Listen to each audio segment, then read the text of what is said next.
যখন কোরআন হবে আমাদের সংবিধান, যখন কোরআন দ্বারা রাষ্ট্র পরিচালিত হবে, যখন রাষ্ট্রীয় পর্যায় থেকে ঘোষণা করা হবে যে আমরা কোরআনের বিধানকে বাস্তবায়ন করব, কি বলেন, এই স্বপ্ন আমাদের আছে কিনা? সবাই বলেন আছে কিনা? আছে। এবং এই স্বপ্ন আমাদেরকে বাস্তবায়ন করতেই হবে। রাজি আছেন ইনশাআল্লাহ? এটা আমাদের স্বপ্ন, এটা আমাদের সাধনা, এটা আমাদের টার্গেট, এটা আমাদের জীবন মরণের প্রশ্ন। এই দেশে যদি ইসলাম থাকে তাহলে আমরা থাকতে পারবো। এই দেশে যতদিন কোরআনের বিধান থাকবে ততদিন আমরা নিরাপদ থাকব। এই দেশে যদি কোরআনের বিধান আমরা বাস্তবায়ন করতে না পারি, আমাদের বিরোধী পক্ষ বসে নাই, তারা রাম রাজত্ব প্রতিষ্ঠার জন্য সংগ্রাম চালিয়ে যাচ্ছে। কথা বলে ঠিক? পৃথিবীটা সংগ্রামের জায়গা। বলেন, পৃথিবী কিসের জায়গা? সংগ্রামের জায়গা। পৃথিবীতে আমরা এতদিন পর্যন্ত যেই গতিতে থেকেছি, যেমন ধরেন আমি ইনকাম করলাম, খাইলাম, সংসার চালাইলাম, ছেলেগুলোরে মানুষ করলাম, এই যে একটা গতি না আমাদের জীবনের স্বাভাবিক গতি, এটা কিন্তু পৃথিবীর নিয়ম না, এটা পৃথিবীর নিয়মের বিপরীত। এই গতিতে কোথাও কোনো দেশে, কোন সাম্রাজ্যে এই গতিতে মানুষ বেশি দিন চলতে পারে না। পৃথিবী মানেই এখানে যুদ্ধ হবে। আল্লাহ সুবহানাহু ওয়া তাআলা পবিত্র কোরআনে স্পষ্ট করে বলে দিয়েছেন, ওয়ালাউলা দাফরুল্লাহিন নাসা বা'দাহুম বিবা'দিন লাফাসাদাতিল আরদু। আল্লাহ বলেন, যদি মানুষ একে অপরের দ্বারা প্রতিহত করার এই ব্যবস্থা না থাকতো তাহলে পৃথিবী ধ্বংস হয়ে যেত। আমরা মনে করি যুদ্ধ হলো পৃথিবী ধ্বংসের কারণ, এটা আমরা মনে করি না ভাই? বলেন না ভাই? যুদ্ধ পৃথিবী ধ্বংসের কারণ মনে করি কিনা? আল্লাহ বলছেন যুদ্ধ পৃথিবী টিকে থাকার কারণ। এটা কোরআনের কথা বলছি, আমি বানানো কথা বলছি। আল্লাহ সুবহানাহু ওয়া তাআলা বলছেন যুদ্ধ হচ্ছে পৃথিবী টিকে থাকার কারণ। বলেন, যুদ্ধ কি পৃথিবী টিকে থাকার কারণ, ধ্বংসের কারণ না। যুদ্ধ যদি ধ্বংসের কারণ হইতো, নবীজি সাল্লাল্লাহু আলাইহি ওয়াসাল্লাম 23 বছরের জিন্দেগিতে শেষের 10 বছরে কতগুলো যুদ্ধ করছেন আপনি হিসাব করেন। তো নবীজি ধ্বংসাত্মক কাজ করছেন? নাউযুবিল্লাহ। যুদ্ধ আমি চাইলেও হবে, না চাইলেও হবে, কিন্তু সেই যুদ্ধে আমার রোলটা কি হবে? আমি কি বিজয়ী হতে পারবো কি পারবো না? আমি লড়াই করার শক্তি আমি অর্জন করেছি কি করি নাই, এটার উপর নির্ভর করবে আমাদের ভবিষ্যৎ। এজন্য আপনি আমি যতই চেষ্টা করি যে আমরা যুদ্ধ থেকে দূরে থাকবো, পারবো না, এটা সম্ভব না। 71-এর যুদ্ধ আমরা করতে চাইছি, বলেন না ভাই? কোন মুসলমান কি চায় যে একজন মুসলমান ভাই আর একজন মুসলমানের সাথে যুদ্ধ করবে? 71-এর যুদ্ধে কাদের সাথে আমরা লড়াই করছি? মুসলমান ভাইয়ের সাথে লড়াই করছি না ভাই? 71-এর যুদ্ধ কাদের মধ্যে হয়েছে? মুসলমানের মধ্যে হয়েছে। এটা কি কেউ চায়? কোন মুসলমানের স্বপ্ন থাকে যে আমি আরেকজন মুসলমানের সাথে যুদ্ধ করব? কিন্তু হয়েছে কিনা বলেন তো? হয়েছে। এবং সেই যুদ্ধটাকে আমরা অ্যাপ্রিশিয়েট করি, সেই যুদ্ধটাকে আমরা উৎসাহ দেই না, এটা হওয়া উচিত ছিল, কারণ তারা আমাদের উপর জুলুম করেছে, অন্যায় করেছে। সেই যুদ্ধের ফল কে ভোগ করছে, কারা ভোগ করছে, গত 50 বছর কারা ভোগ করেছে, সেটা ভিন্ন আলাপ, সেই আলাপে যাচ্ছি না। কিন্তু যুদ্ধ আমরা না চাইলেও আমাদেরকে করতে হয়েছে। যদি 71-এর যুদ্ধে আমরা পরাজিত হইতাম, তাহলে কি বাংলাদেশ নামক কোন দেশ পৃথিবীর অস্তিত্বে আসতো? না, আসতো না। তখন ইতিহাস ভিন্ন হইতো। সেই যুদ্ধে আমরা বিজয়ী হয়েছি দেখে আমরা আলাদা অস্তিত্ব লাভ করেছি। আজকে আমরা মিম্বারে বসে মন খুলে কথা বলতে পারছি যে আমাদের একটা দেশ আছে, আমরা এই দেশের বাসিন্দা, এই দেশের মধ্যে আমরা জুলুমকে প্রতিহত করতে গিয়ে যুদ্ধ করছি। কথা বলেন ঠিক কিনা? সেই যুদ্ধে যদি আমরা পরাজিত হইতাম, তাহলে এই যুদ্ধের পক্ষের শক্তিগুলো রাজাকার হিসেবে বিবেচিত হইতো। কথা বলেন ঠিক কিনা? কিন্তু বিজয়ী হওয়ার কারণে যারা তখন যুদ্ধের বিরোধিতা করছে তাদেরকে আমরা রাজাকার বলি। বুঝাইতে পারিনি মনে আপনাদের জিনিসটা? 24-এর যুদ্ধে যদি আমরা পরাজিত হইতাম, তাহলে যারা আজকে শহীদ আমরা যাদেরকে বলি যে 24-এ শহীদ শাহাদাত বরণ করেছে, তাদেরকে কি শহীদের মর্যাদা দেওয়া হইতো? না। বরং যারা আন্দোলন করেছে সবাইকে আজকে কোথায় থাকা লাগতো? জেলখানায়। পৃথিবীর ইতিহাস রচনা করে বিজয়ীরা। পৃথিবীর ইতিহাস কারা রচনা করে? বিজয়ীরা পৃথিবীর ইতিহাস রচনা করে। আমরা যদি পৃথিবীর ইতিহাস রচনা করতে চাই, পৃথিবীকে যদি আমাদের মতো করে সাজাতে চাই, তাহলে আমাদেরকে বিজয়ী হওয়া লাগবে। কথা বলেন ঠিক কিনা? এছাড়া আমাদের কোনো উপায় নেই। তো কোরআনকে রক্ষা করা, কোরআন অবমাননাকে ঠেকানো, এটা আমরা যতই বলি রাষ্ট্রের কাজ, রাষ্ট্রের কাজ, রাষ্ট্র করবে, আমরা আবেদন জানাচ্ছি যে পুলিশ বাহিনী তোমরা ভালোভাবে এটাকে বিবেচনা করো, গ্রেফতার করো, রাষ্ট্র কখনো কোরআন অবমাননার বিচার করবে না। কথা বলেন ঠিক কিনা? সেই রাষ্ট্র করবে যে রাষ্ট্র ইসলামী রাষ্ট্র। আমরা তো ইসলামী রাষ্ট্রে নাই, তাহলে কোরআন অবমাননার শাস্তির জন্য রাষ্ট্রের কাছে কেন আবেদন করতেছি? বরং আমাদেরকে এমন একটা রাষ্ট্রের স্বপ্ন দেখতে হবে যে রাষ্ট্রে কোরআনের বিধান প্রতিষ্ঠা হবে। কথা বলেন ঠিক কিনা? সেই রাষ্ট্র যদি আমরা প্রতিষ্ঠা করতে পারি তাহলে কোরআন অবমাননা করার জন্য আর আমাদেরকে রাস্তায় নেমে আন্দোলন করতে হবে না, বরং কেউ তখন কোরআনকে অবমাননা করার দুঃসাহসী দেখাবে না। কথা বলেন ঠিক কিনা? এইজন্য পৃথিবীর ইতিহাসকে বদলে দেওয়ার সময় আমাদের সামনে। সেই আমানতকে আমরা যেন রক্ষা করতে পারি, এই চেষ্টা আমাদেরকে করতে হবে। কোরআন যেমন আমানত, ইসলাম একটা আমানত, এভাবে আমরা বলেছি আমাদের দেহের প্রতিটা অঙ্গ প্রত্যঙ্গ আমাদের কাছে আমানত, আমাদের স্ত্রীরা আমাদের কাছে আমানত, আমাদের সন্তানরা আমাদের কাছে আমানত, আমাদের যে ইলম আল্লাহ তাআলা আমাদের যে বিবেক দিয়েছেন, এই বিবেক আমার কাছে আমানত। বিবেক আমার কাছে কি বলেন? আমানত। এই বিবেক যদি আমি না খাটাই, আমি যদি শুধুমাত্র গোলামিতেই ব্যস্ত থাকি যে আমার দল এটা বলছে মানে এটা সঠিক, আমি আমার বিবেককে প্রশ্ন করলাম না, এটাকে দল পূজা বলে। বলেন এটাকে কি বলে? দল পূজা। আমার বিবেককে খরচ করতে হবে। আল্লাহ তাআলা আমাকে আকল দিয়েছেন। সাহাবায়ে কেরামের একটা জামাত যুদ্ধে গিয়েছে, আপনারা এই ঘটনা অনেক সময় শুনেছেন। তো সাহাবায়ে কেরামের ওই জামাতের মধ্যে কিছু মানুষ দলনেতা যিনি ছিলেন তার সাথে একটা খারাপ আচরণ করেছে। তো দলনেতা আমির যিনি ছিলেন ওই জামাতের ওই কাফেলার, সে আমির বলেছে তোমরা আগুন জ্বালাও। আগুন জ্বালানোর পরে দলনেতা বলছে তোমরা তো জানো যে নবীজি আমিরকে আনুগত্য করার কথা বলছেন, যে আমির যেটা বলবে তোমরা যেন সেটাই মানো। আমি আমির হিসাবে তোমাদেরকে আদেশ করছি তোমরা আগুনে ঝাঁপ দাও। কথা কি বুঝতে পারতেছেন? এখন ওই দলের মধ্যে দুইটা ভাগ হয়ে গেছে। একদল বলছে যে না, তোমার কথায় আমরা আগুনে ঝাঁপ দিব না। আরেক দল আগুনে ঝাঁপ দেওয়ার জন্য প্রস্তুত হয়ে গেছে। কথা কি বুঝতে পারছেন? পরে ওই পরিস্থিতি ওই পর্যন্তই ছিল, আর সামনে বাড়ে নাই। রাসূল সাল্লাল্লাহু আলাইহি ওয়াসাল্লামের কাছে এসে যখন জানানো হলো যে ইয়া রাসূলুল্লাহ, আমাদের আমির আমাদেরকে এমন একটা আদেশ করেছিলেন, আমাদের মধ্যে দুইটা দল হয়েছে, একদল আগুনে ঝাঁপ দেওয়ার জন্য প্রস্তুত হয়ে গেছে, আরেক দল আগুনে ঝাঁপ দেয় নাই। তারা বলেছে রাসূল নির্দেশ দিয়েছেন আমিরের আনুগত্য করতে, কিন্তু এই নির্দেশ আমরা পালন করব না।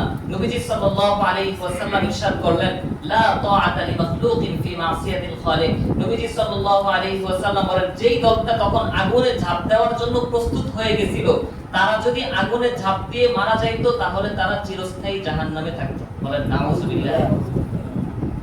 কারণ ইসলামের বিধান হচ্ছে লা তাআতা লিমাখলুকিন ফি মাসিয়াতিল খালিক।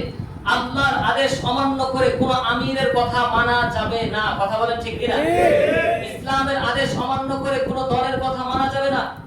আপনি যদি ইসলামের উপর দলকে প্রাধান্য দেন, ইসলামের উপর নেতাকে প্রাধান্য দেন, ইসলামের উপর যদি আপনি আপনার আমিরকে, আমি আমার আমিরকে প্রাধান্য দেই, তাহলে এটা হবে আল্লাহর আনুগত্যের বাহিরে গিয়ে, আল্লাহ রাব্বুল আলামিনের আদেশের বাহিরে গিয়ে আমিরের আনুগত্য। আল্লাহ রাব্বুল আলামিনের আদেশের মধ্যে যতক্ষণ আমার আমির থাকবে, যতক্ষণ আমার নেতা থাকবে, কোরআনের পথে থাকবে, ইসলামের পথে থাকবে, আল্লাহর আদেশের পক্ষে থাকবে, ততক্ষণ পর্যন্ত আমি আমার আমিরের আনুগত্য করব।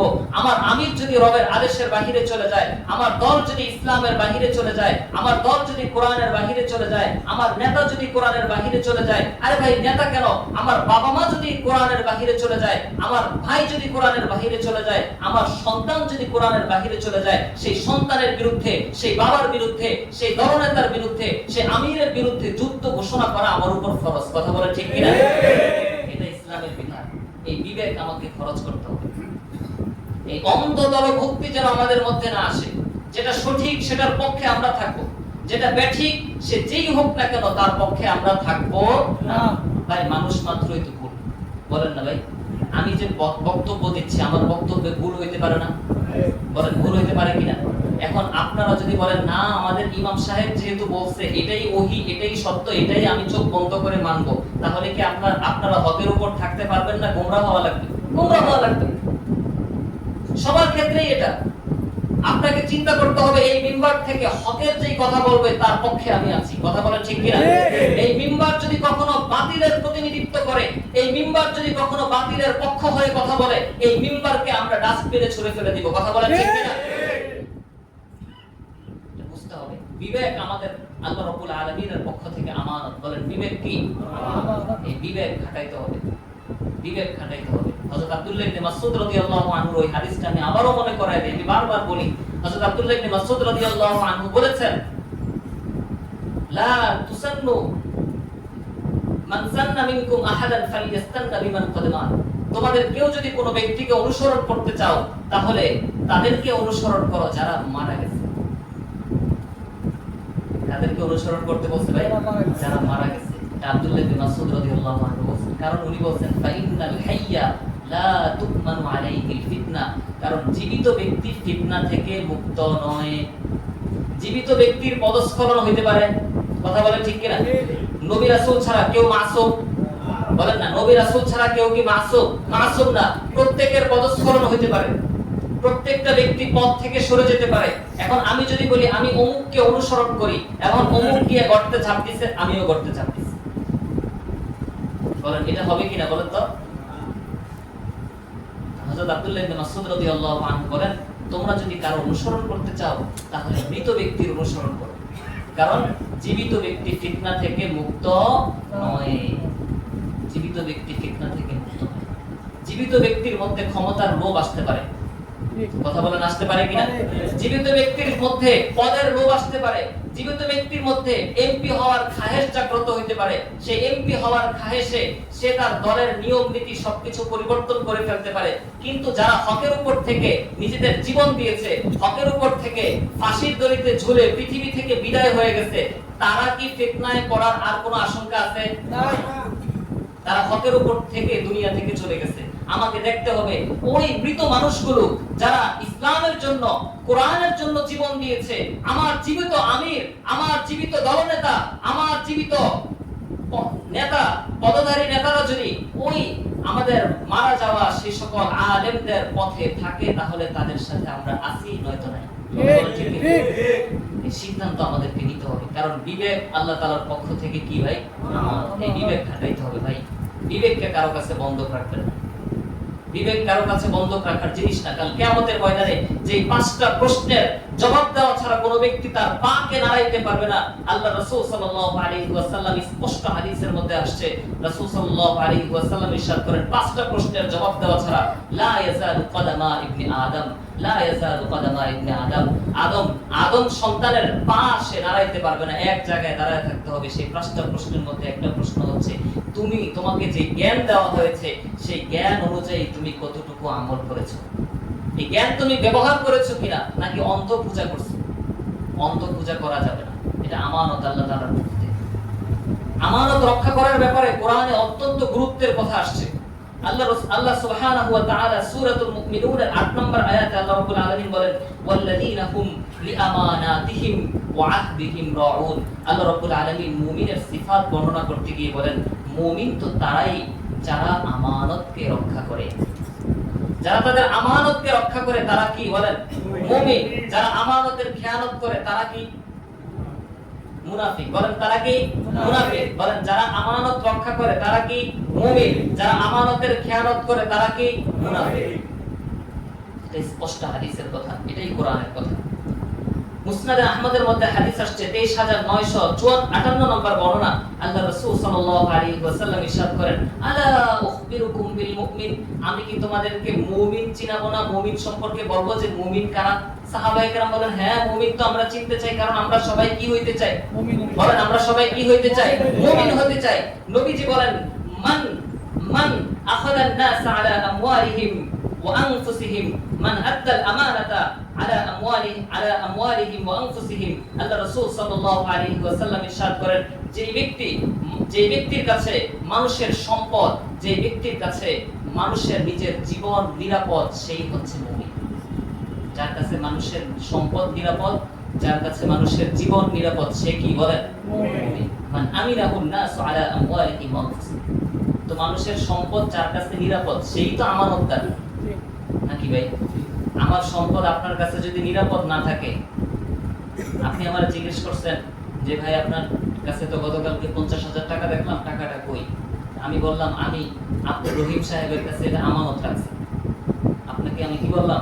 এটা আব্দুর রহিম সাহেবের কাছে আমানত রাখছি। আপনি সাথে সাথে বলেন গেছে।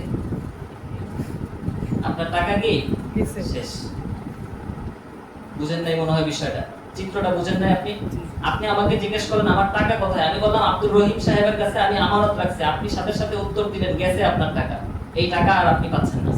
এর মানে কি আব্দুর রহিম সাহেব আমানতদার না খেয়ানতকারী?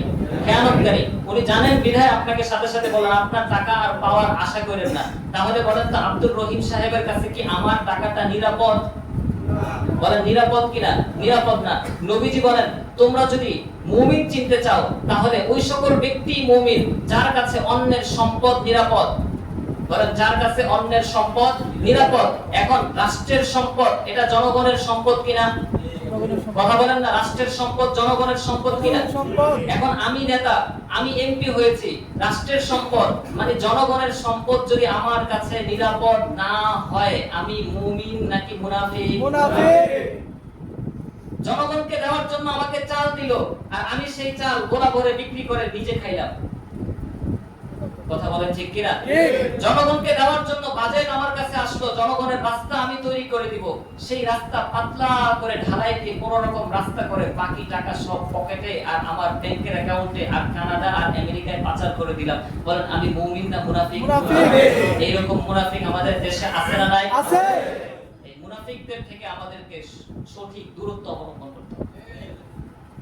যাদের কাছে জনগণের সম্পদ নিরাপদ, যাদের কাছে জনগণ মানুষ, দেশের প্রতিটা মানুষ যাদের কাছে নিরাপদ, তারাই মুমিন। এই হাদিসের ভাষ্য অনুযায়ী মুমিন তারাই যাদের কাছে এই দেশের প্রতিটা মানুষ নিরাপদ। কথা বলেন ঠিক কিনা? যাদের কাছে মানুষের জীবনের মূল্য নাই, একজন মানুষ মারা যাবে রাষ্ট্রের অবহেলার মাধ্যমে আর রাষ্ট্র থেকে ঘোষণা দেওয়া হবে এই মৃত ব্যক্তির জন্য আমরা রাষ্ট্রের পক্ষ থেকে 5 লক্ষ টাকা প্রণোদনা ঘোষণা করলাম। একজন মানুষের জীবনের মূল্য 5 লাখ টাকা। কি বলেন ভাই? মেট্রো রেলের পেট করে একজন মানুষ মারা গেছে না? কিন্তু ইসলামিক খেলাফার নিয়ম জানেন? ইসলামিক খেলাফা একজন মানুষের জীবনের মূল্য নির্ধারণ করেছে 100 উট। বলেন কত? 100 উট। 100 উটের বর্তমান বাজার দর যদি আপনি কম করেও হিসাব করেন তাহলে 25 কোটি টাকা। আমরা তো ইসলামের মর্যাদাটা বুঝলাম না, আমরা বুঝছি গণতন্ত্রের মর্যাদা, গণতন্ত্রের মূল্য। যদি ইসলাম থাকতো এই দেশের মধ্যে, হ্যাঁ দুর্ঘটনা তো ঘটতেই পারে, এর পিছনে যদি কারো ত্রুটি থাকে, অবহেলা থাকে, যারা এই ধরনের দুর্বল পেট ব্যবহার করছে তাদেরকে আগে শাস্তির আওতায় আনতে হবে। কথা বলেন ঠিক কিনা? তারা এখনো সম্পদে বহাল আছে, ওই সচিবরা এখনো সম্পদে আছে যাদের অধীনে এই মেট্রো রেলের কাজ হয়েছে। দেখতে হবে কাদের অবহেলার কারণে একটা প্রাণ ছড়ে গেল, ওই ব্যক্তিকে তার এই হত্যার জন্য, এই নিহত ব্যক্তির জন্য তাকে আগে কাঠগড়ায় উঠাইতে হবে। কথা বলেন ঠিক কিনা? এগুলোর খবর নাই দেখবেন, শুধুমাত্র কিভাবে ওই আহত মৃত পরিবারকে সান্ত্বনা দেওয়া যায় এই সান্ত্বনার ব্যবস্থা আমরা দেখেছি। স্বাধীনতার আগেও আমরা দেখেছি আবু সাইদ পরিবারকে সাহায্য করার জন্য রাষ্ট্রীয় ভবনে নিয়ে আসা হয়েছিল। কথা বলেন ঠিক না?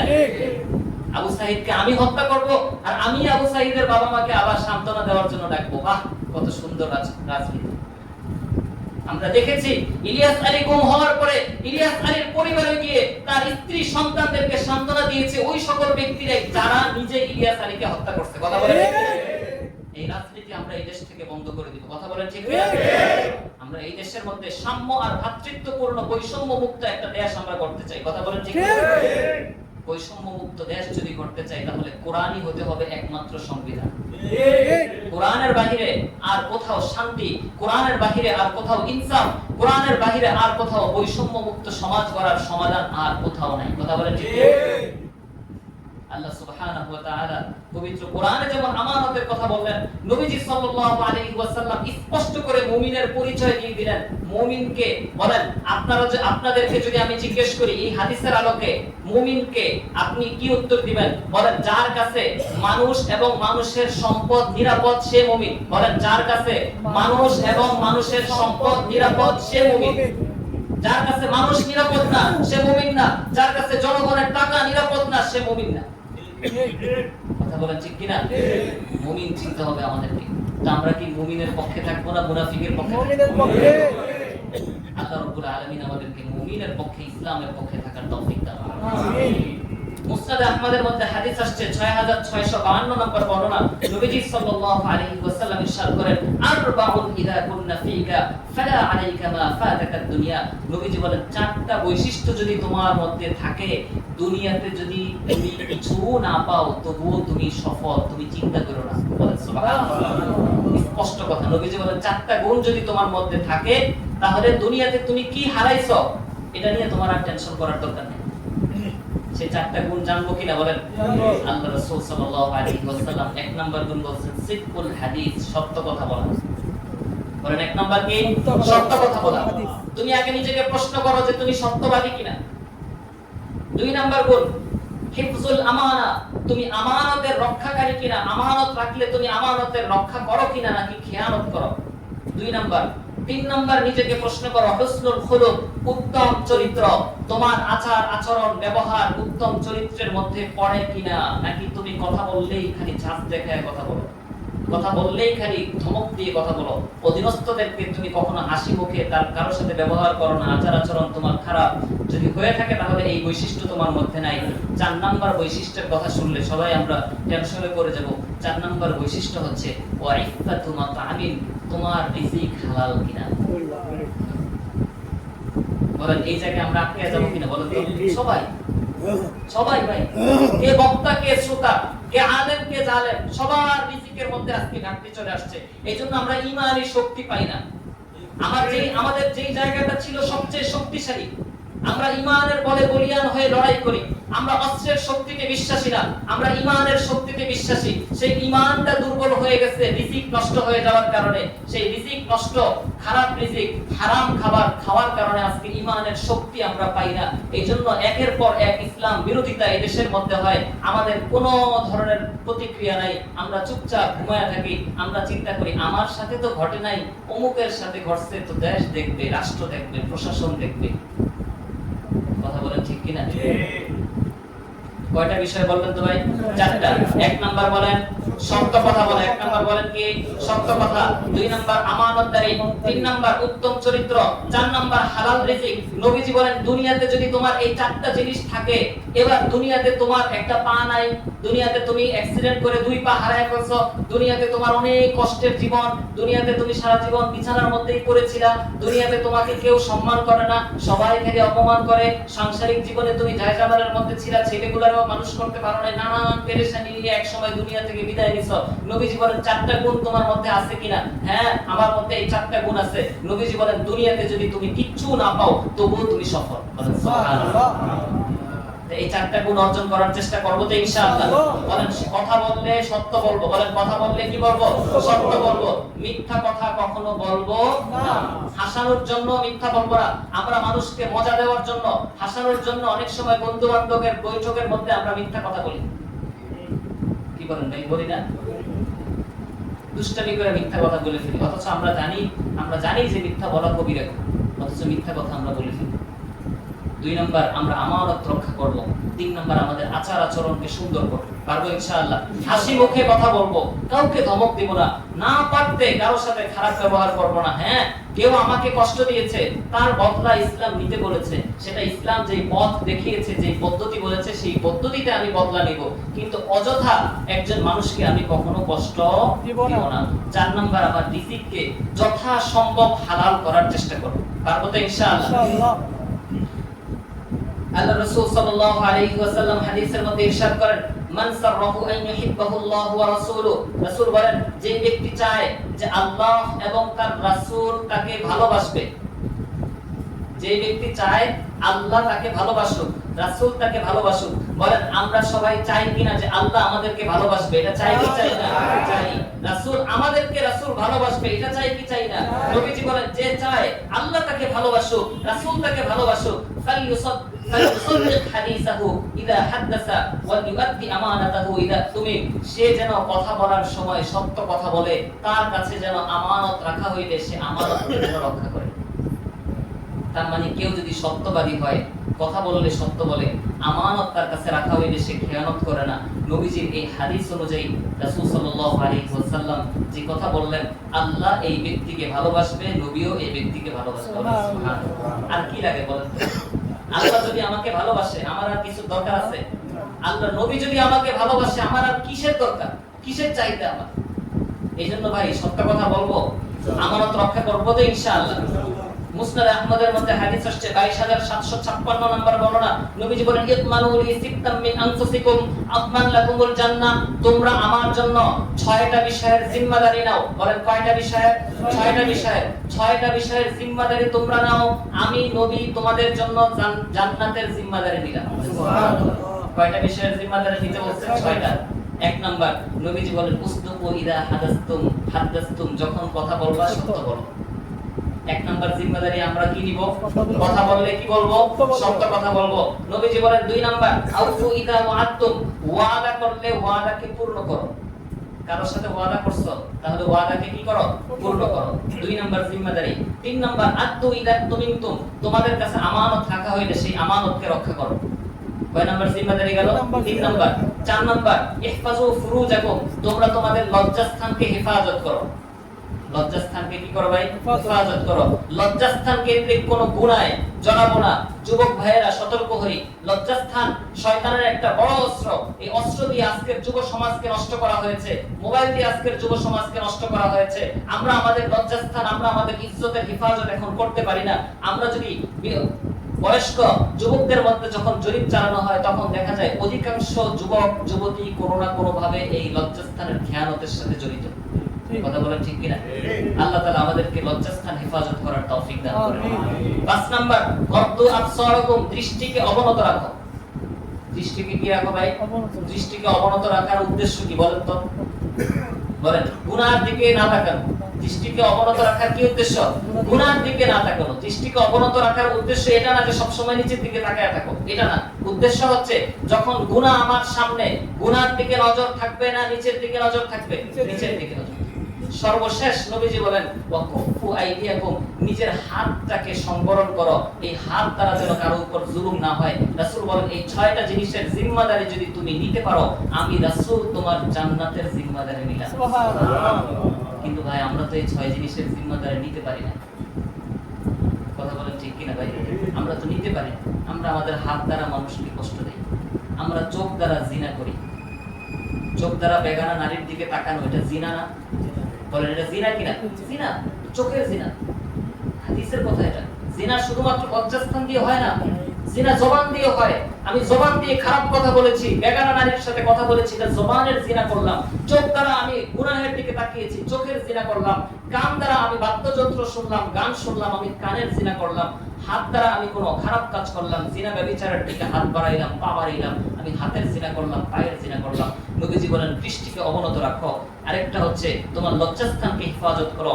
আমানত রাখলে আমানতটাকে খেয়ানত করবে না। কারো কাছে ওয়াদা দিলে ওয়াদা ভঙ্গ করবে না, ওয়াদাকে রক্ষা করার চেষ্টা করো। এবং সর্বপ্রথম যেটা বলেছে, কথা বলতে সত্য কথা বলো। এই 6টা জিনিসের জিম্মাদারি নাও, আমি নবী তোমার জান্নাতের জিম্মাদারি নিলাম। সুবহানাল্লাহ।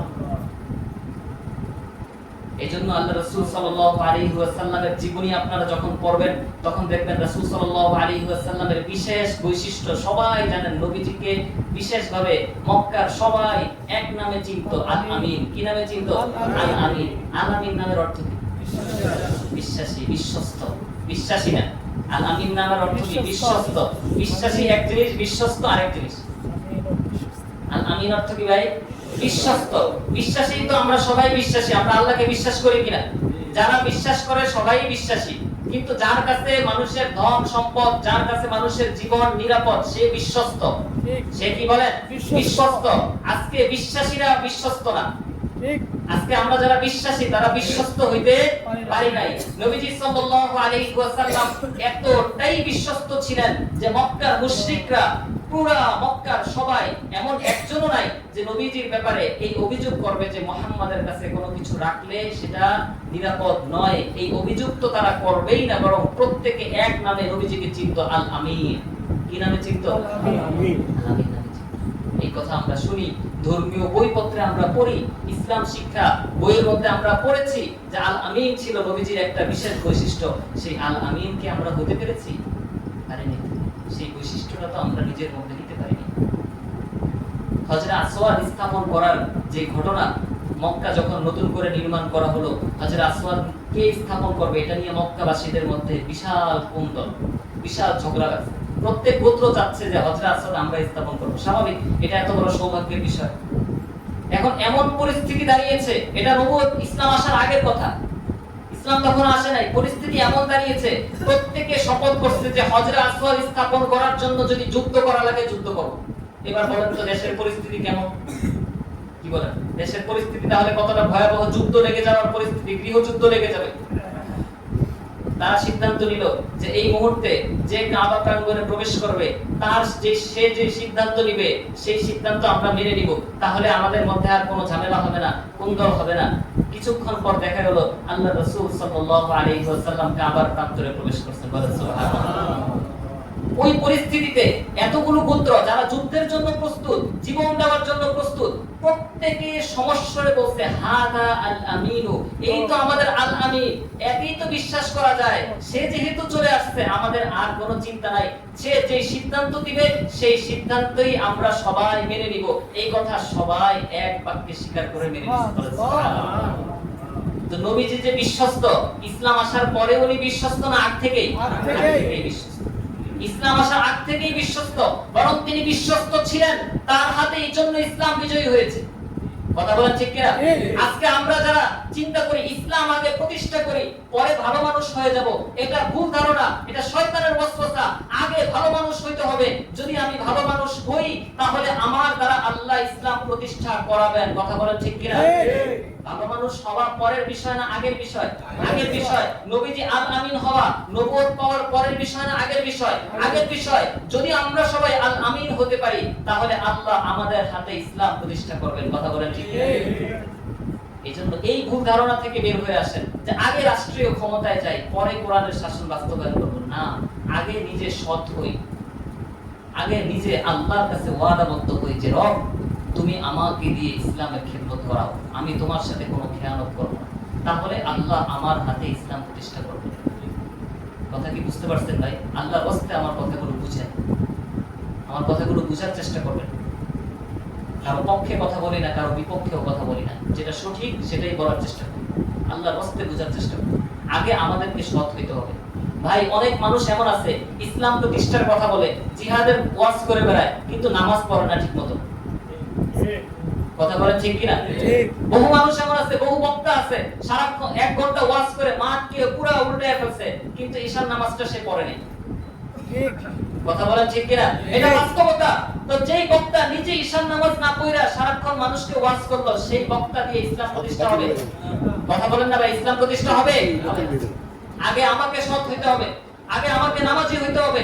যতটুকু আমার সাধ্যে আছে ততটুকু কি আমি করতে পারছি? যদি আমি পারি তাহলে ইনশাআল্লাহ আল্লাহ আমার হাতে ইসলামের বিজয় লিখে রাখবেন ইনশাআল্লাহ। এজন্য ভাই নিজে সৎ হওয়ার চেষ্টা করি, পারবো তো ইনশাআল্লাহ। নিজে নামাজি হওয়ার চেষ্টা করি, নিজে বিশ্বস্ত হওয়ার চেষ্টা করি, মানুষের সম্পদ আমার কাছে নিরাপদ কিনা সেই চিন্তাটা আমি করি। যদি সব কিছু আমার ঠিক থাকে, এখন যদি আমি সামনে আগায় যাই আল্লাহর সাহায্য আমার সাথে থাকবে। কথা কি বুঝতে পারছেন? বুঝতে হবে। আল্লাহ রাব্বুল আলামিনের কোনো ঠেকা পড়ে নাই যে আল্লাহ তাআলা একজন ফাসিকের দ্বারা ইসলামের বিজয় ঘটাবেন। এটা কি কোনোদিন সম্ভব? সম্ভব। যে আমরা কেন বোঝার চেষ্টা করি না? আল্লাহ তাআলার কোনো ঠেকা পড়ে নাই, আল্লাহ রাব্বুল আলামিনের কোনো ঠেকা পড়ে নাই যে একজন ফাসিকের দ্বারা, একজন বেনামাজির দ্বারা আল্লাহ তাআলা ইসলামের খেদমত দিবেন। ইসলাম কি এতটাই অসহায় হয়ে গেছে? কোরআন এতটাই অসহায় হয়ে গেছে? দেওয়ার হোসেন সাইদি রহমতুল্লাহ আলাইহির একটা বক্তব্য মনে পড়লো। উনি একটা বক্তব্যের মধ্যে বলেছেন যে কোন ব্যক্তি যদি তেঁতুল গাছ লাগায়, কি গাছ?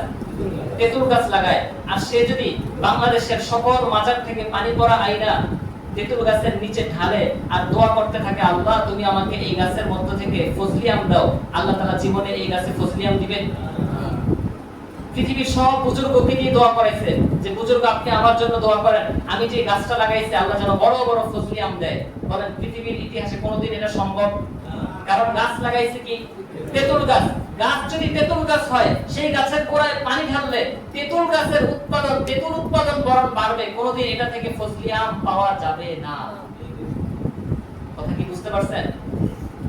আমরা যদি বিধান কোরআনকে হাতে নিতে পারি, যদি কোরআন আমার হাতে না থাকে, কোরআন আমার বুকে না থাকে, আমি বুকে নিয়ে চলবো আব্রাহাম লিঙ্কনকে, আমি বুকে নিয়ে চলবো আমেরিকাকে, আমি বুকে নিয়ে চলবো ভারতকে, আর আমি মুখে বলবো ইসলাম প্রতিষ্ঠা করব। তেঁতুল গাছে যেমন ফজলি আম ধরা সম্ভব না, আমি যদি বুকে আমেরিকা আর ভারতকে রাখি, আমার দ্বারা ইসলাম প্রতিষ্ঠাও সম্ভব না। কথা বলেন ঠিক কিনা? ফজলি আম পাওয়ার জন্য আগে ফজলি গাছ রোপণ করতে হবে, আম গাছ রোপণ করতে হবে। সেই আম গাছ হচ্ছে কোরআন। আমি যদি কোরআনকে বুকে নেই, কোরআনের কথা যদি আমি বলি, স্পষ্ট করে যদি জনগণকে বলে দেই, জনগণ শুনে রাখো, সামনের নির্বাচন আসছে, আমাকে বিজয়ী করো, কোরআনকে বাস্তবায়ন করব, ইসলামী শাসন প্রতিষ্ঠা করব, পৃথিবীর কেউ আমাকে যে যাই বলুক, আমি কারো পরোয়া করি না, আমেরিকার পরোয়া করি না, ভারতের পরোয়া করি না, রাশিয়ার পরোয়া করি না, চীনের পরোয়া করি না, পরোয়া করি একমাত্র কার? আল্লাহ। ফালা তাখশাউহুম ওয়াখশাউনি, আল্লাহ বলেন তোমরা তাদেরকে ভয় পাও না, আমাকে ভয় পাও, আমাকে ভয় পাও, আমাকে ভয় পাও। তো একজন মুসলমান আমেরিকাকে ভয় করে না, একজন মুসলমান ভারতকে ভয় করে না। ভয় করবে কেন? ভারত আমার কি করতে পারে? আমাকে মেরে ফেলতে পারে। বলেন, ভারত আমাকে কি করতে পারে? মেরে ফেলতে পারে। আমেরিকা আমার কি করতে পারে? আমাকে মেরে ফেলতে পারে। তো আমার মৃত্যু তো শাহাদাত। কথা বলেন ঠিক কিনা? আমি মৃত্যুর ভয় পাবো কেন? হযরত খালিদ বিন ওয়ালিদ রাদিয়াল্লাহু আনহুকে যখন জিজ্ঞেস করা হলো, তোমরা মুসলমানরা এত বিজয়ী হও কেন? তোমাদের কোনো পরাজয় নাই কেন? বলে, মুসলমানরা লড়াই করে মৃত্যুর জন্য, মুসলমানরা লড়াই করে মরার জন্য। যেই জাতি মৃত্যুর জন্য লড়াই করবে, সেই জাতি কোনো সময় পরাজয় হতে পারে না। সেই জাতি মরলেও বিজয়, সেই জাতি জিতলেও বিজয়।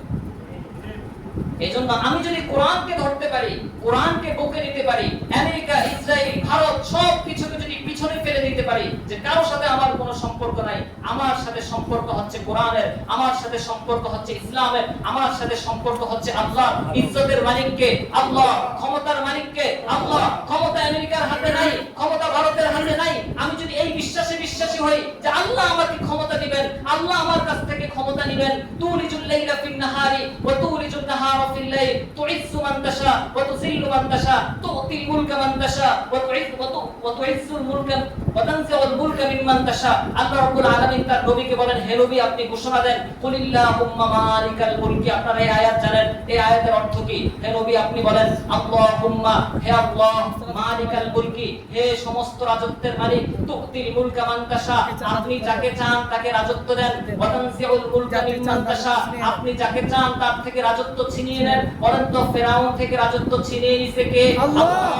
আবু জাহেল থেকে রাজত্ব ছিনিয়ে নিছে কে? আল্লাহ। হাসিনা থেকে রাজত্ব ছিনিয়ে নিছে কে? আল্লাহ।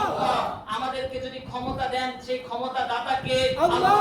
আমরা যদি আল্লাহর শক্তিতে বিশ্বাস করি, আল্লাহর উলুহিয়াতে যদি বিশ্বাস করি, তাহলে আল্লাহকেই ধরতে হবে, আল্লাহর সাথে সম্পর্ক রক্ষা করতে হবে, কোরআনের সাথে সম্পর্ক রক্ষা করতে হবে। কোরআনকে সামনে নিয়ে যদি আমরা সামনে অগ্রসর হই, যেহেতু রাজত্ব আসে আল্লাহর কাছ থেকে, যেহেতু ক্ষমতা আসে আল্লাহর কাছ থেকে, যেহেতু সম্মান আসে আল্লাহর কাছ থেকে, সামনে একটা যুদ্ধ হবে। সেই যুদ্ধে যদি আমরা মারাও যাই, তাহলে আমরা সর্বশ্রেষ্ঠ শহীদ হব।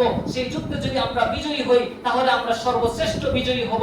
কিন্তু আমরা যদি আমেরিকা আর ভারতের পাঁচাটা গোলামি করি, ভারতের গোলামি করে যদি ক্ষমতায় যাওয়ার চিন্তা করি, তাহলে ক্ষমতা আমাদের কাছে আসতে পারে, সেই ক্ষমতা দিয়ে ইসলাম প্রতিষ্ঠা হবে না। কথা বলেন ঠিক? সেই সাইদি রহমাতুল্লাহি আলাইহি ওই বক্তব্যটা আমার কাছে এখনো কানের মধ্যে বাজে, যে যদি ফজলি আম চাও তাহলে আম গাছ রোপণ করতে হবে। কি গাছ রোপণ করতে হবে ভাই? তেঁতুল গাছ রোপণ কইরা ফজলি আমের দোয়া করলে কাজ হবে না। ইসলামী খেলাফত কি ভারতের কাছে, আমেরিকার কাছে, কার কাছে? আল্লাহর কাছে। এজন্য প্রিয় ভাই, আল্লাহ রাসূল সাল্লাল্লাহু আলাইহি ওয়াসাল্লামের যে বৈশিষ্ট্য আমি সেই বৈশিষ্ট্য আমার নিজের ব্যক্তি জীবনে বাস্তবায়ন করব তো ইনশাআল্লাহ। আমি যদি নিজে সৎ না হই, আল্লাহর ওয়াস্তে এটা মনে রাখেন, আমি যদি নামাজি না হই, আমার হাতে ইসলামের বিজয় আসবে না। আমি যতই ওয়াজ করি না কেন, আমার দ্বারা আল্লাহ ইসলামকে বিজয়ী করবেন না, আমার দ্বারা ইসলামকে বিজয়ী করবেন। আপনারা খেয়াল করেন তো, উহুদের যুদ্ধের সময় যুদ্ধ করার জন্য বের হইছে সাহাবায়ে কেরামের মধ্য থেকে 1000, তার মধ্যে 700 থাকছে, 300 মদিনায় ফিরে গেছে। ওই 300 মুনাফিক, 300 তারা ছিল মুনাফিক ছিল। তো মুনাফিকরা যুদ্ধের ময়দানে যাইতে পারে নাই কেন? কারণ মুনাফিকদের দিয়ে তো আল্লাহ ইসলামের বিজয় ঘটাবে না। বিষয়টা বুঝতে পারছেন আপনারা? আমি আপনি যদি মুনাফিকের চরিত্র ধারণ করি অন্তরের মধ্যে, তাহলে ভাই আমি মানুষকে যতই ওয়াজ করি, আমার দ্বারা ইসলাম প্রতিষ্ঠা হবে না। এজন্য ভাই প্রত্যেককে আরেকজনকে ওয়াজ করার আগে নিজেকে জিজ্ঞেস করা উচিত যে আমি কি ভালো হয়েছি, আমি কি সৎ হয়েছি, আমার মধ্যে কি সাহাবায়ে কেরামের বৈশিষ্ট্যগুলো আসছে। যদি এসে থাকে তাহলে অবশ্যই আল্লাহ কোনো না কোনো ভাবে আমাকে ইসলামের পক্ষে কাজে লাগাবেন ইনশাআল্লাহ। কিন্তু ভাই আমি যদি ভাই এখনো ফজরের নামাজ ছেড়ে দেই, আমি এখনো মানুষের অর্থ মেরে খাই, আমার কাছে মানুষের সম্পদ নিরাপদ না, একজন আমার কাছে টাকা পায়, মানে 2 বছর 3 বছর আমার পিছন পিছন ঘুরতেছে, টাকা দেওয়ার আমার কোনো খবর নেই, মানুষের জমি আমি ভোগ দখল করি, আমি আমার বোনের হক দেই না, আমি আমার ব্যক্তি জীবনের যেই আমার লেনদেনগুলো আছে সেই লেনদেনগুলোই আমি স্বচ্ছ করতে পারি না, কিন্তু মাঠে ময়দানে আমি বড় গলায় ওয়াজ করি যে সামনে আমি ইসলাম প্রতিষ্ঠা করব, ইসলাম কায়েম করব, কোরআনের রাজত্ব কায়েম করব। এই বয়ান শুধুমাত্র মানুষের কাছ থেকে কিছু বাহবা কুড়াইতে পারে, এই বয়ান দিয়ে ইসলাম প্রতিষ্ঠা হবে না। এজন্য প্রিয় ভাই প্রত্যেকেই প্রত্যেকের জায়গা থেকে নিজেকে সংশোধন করি, অন্যের সমালোচনার আগে আমরা নিজেকে সংশোধন করি, নিজে সৎ হই, নিজে নামাজি হই, নিজে 5 ওয়াক্ত নামাজ জামাতের সাথে আদায় করি, নিজে নবীজির যে বৈশিষ্ট্য আর আমির বৈশিষ্ট্য আমরা বলেছি এটা নবুয়তের পরের বৈশিষ্ট্য না, আগে থেকেই বরং এই বৈশিষ্ট্য ছিল, তার মধ্যে নবুয়তের সকল বৈশিষ্ট্য ছিল, রব্বুল আলামিন তাকে নবুয়ত দান করেছেন। তো রাসূল সাল্লাল্লাহু আলাইহি ওয়াসাল্লামের ওই ঘটনাটা না বললে তো অসম্পূর্ণতা থেকে যায়। নবীজি সাল্লাল্লাহু আলাইহি ওয়াসাল্লামকে দেখে সবাই বলেন হাদাল আমিন, আরে এ তো আল আমিন, এ তো আমাদের সবচেয়ে বিশ্বস্ত মানুষ, সে যে ফয়সালা করবে সেই ফয়সালায় আমরা মেনে নেব। অথচ নবীজি তখনও যুবক, নবীজি তখনও কি যুবক, কিন্তু যারা এতক্ষণ ধরে কেচাল করতেছে, ঝগড়া বিবাদ করতেছে, যুদ্ধের জন্য প্রতিজ্ঞা করছে, ওরা কি যুবক নাকি সবাই বয়স্ক? বয়স্ক, কারণ সবাই তো নেতা, গোত্র নেতা। আজকে আমরা অনেক সময় মুরব্বীরা যুবকদেরকে মূল্যায়ন করি না, কথা বলেন ঠিক কিনা? যুবকদের দ্বারা ইসলাম বিজয় হবে সামনে, যুবকরাই আমাদের সবচেয়ে বড় অস্ত্র, যুবকরাই আমাদের শক্তি। আমরা মুরব্বীরা পিছন থেকে পরামর্শ দিব, উপদেশ দিব, উৎসাহ দিব, সামনে লড়াই করবে কারা? যুবকরা। যুব সমাজকে আমরা আমাদেরকে সঠিক পথে আনতে হবে। আল্লাহ রাসূল সাল্লাল্লাহু আলাইহি ওয়াসাল্লাম আসলেন, বলেন মুহাম্মদ আমরা তো এই একটা বিষয় নিয়ে ঝগড়া লাগছি, সব গোত্র চাইতেছে সবাই কি করবে? হজরে আসওয়াদকে ওই জায়গায় স্থাপন করবে। ঘটনাটা বুঝতে পারছেন তো? মক্কা নতুন করে নির্মাণ হয়েছে কাবা ঘরটা, তো কাবা ঘর নতুন করে নির্মাণ হইলে হজরে আসওয়াদও তো খুলে রাখা হয়েছে, এখন হজরে আসওয়াদ লাগাবে কি, রাখবে কি? তো সবাই চাইবে এত বড় বরকতময় কাজটা আমিই করব। আল্লাহ রাসূল সাল্লাল্লাহু আলাইহি ওয়াসাল্লাম বললেন, দেখেন নেতৃত্বের গুণ কাকে বলে। নবীজি বললেন একটা বড় চাদর নিয়ে আসেন। কি নিয়ে আসেন? বড় চাদর নিয়ে আসেন। বড় একটা চাদর আনা হলো, চাদরের মাঝখানে হজরে আসওয়াদকে রাখা হলো। এবার রাসূল বললেন সব গোত্রের সব নেতারা চাদরের চারপাশ ধরেন। এবার সবাই চাদর ধরলো, সবাই চাদর ধরে চাদরটাকে হজরে আসওয়াদ রাখার জায়গা পর্যন্ত নিয়ে গেল। নবীজি সাল্লাল্লাহু আলাইহি ওয়াসাল্লাম চাদর থেকে নিজে হজরে আসওয়াদটাকে উঠে ওই জায়গায় স্থাপন করে দিলেন। সবাই খুশি হয়ে গেল, এত বিশাল একটা বিবাদ মিটে গেল, একটা দেশ যুদ্ধের পরিস্থিতি থেকে মুক্ত হয়ে গেল। কারণ এই পরিবেশে এই যে সমাধানটা তিনি দিলেন, এই সমাধানের কারণে সব গোত্র সব ব্যক্তি একই সাথে হজরে আসওয়াদ স্থাপন করার সৌভাগ্য অর্জন করছে। কথা বলেন ঠিক কিনা? এটাকে বলে নেতৃত্বের গুণ। নেতৃত্বের গুণ থাকতে হবে একজন নেতার মধ্যে। একজন নেতা শুধুমাত্র মঞ্চ কাঁপালে নেতা হতে পারবে না। একজন নেতা বুঝতে হবে কোন সময়ে কোন সিদ্ধান্ত নিতে হবে, কোন সময়ে জনগণের পাশে দাঁড়াইতে হবে, কোন সময়ে কোন মানুষটা নির্যাতিত হলে কার পাশে আমাকে গিয়ে দাঁড়াতে হবে, কার সাথে সমবেদনা আমাকে জ্ঞাপন করতে হবে। একজন নেতা যদি সঠিক সময়ে সঠিক সিদ্ধান্ত নিতে না পারে তাহলে একটা দেশ ধ্বংস হয়ে যেতে পারে, একটা জাতি ধ্বংস হয়ে যেতে পারে। আমরা জানি একটা সিদ্ধান্ত কারণে একটা জাতি কিভাবে ধ্বংস হয়। আজকে আমরা দেখেছি 24 গণ অভ্যুত্থানের পরে ভারতের হাত থেকে আমরা আমাদের দেশটাকে আমেরিকার হাতে তুলে দিয়েছি। ওই সময় যদি আমরা সিদ্ধান্ত নেওয়ার জন্য আরেকটু সময় পেতাম, ওই সময় যদি আমরা আরেকটু সঠিকভাবে সিদ্ধান্ত নিতে পারতাম, আমরা যদি আমেরিকার হাতে দেশ তুলে না দিয়ে আমরাই যদি আমাদের দেশটাকে সুসংগঠিত করতে পারতাম, তাহলে আজকে এই দেশের মধ্যে জাতিসংঘের কার্যালয় স্থাপন হয় না। আজকে চট্টগ্রামের বিমান, চট্টগ্রামের নৌবন্দর আমেরিকার হাতে চলে যায় না। আজকে আমেরিকা আমাদের সেন্ট মার্টিন দখল করার জন্য এত বড় তোড়জোড় করতে পারে না। আজকে আমাদের দেশ থেকে চট্টগ্রামকে, আমাদের সেই উত্তর দক্ষিণাঞ্চলকে আলাদা করার জন্য যে ফায়দারা চলছে, এগুলো সব আমাদের হাতের কামাই। এই জন্য একজন নেতা যদি সে হতে চায় নেতা, তাহলে সঠিক সময়ে কি নিতে হবে? সঠিক সিদ্ধান্ত নিতে হবে।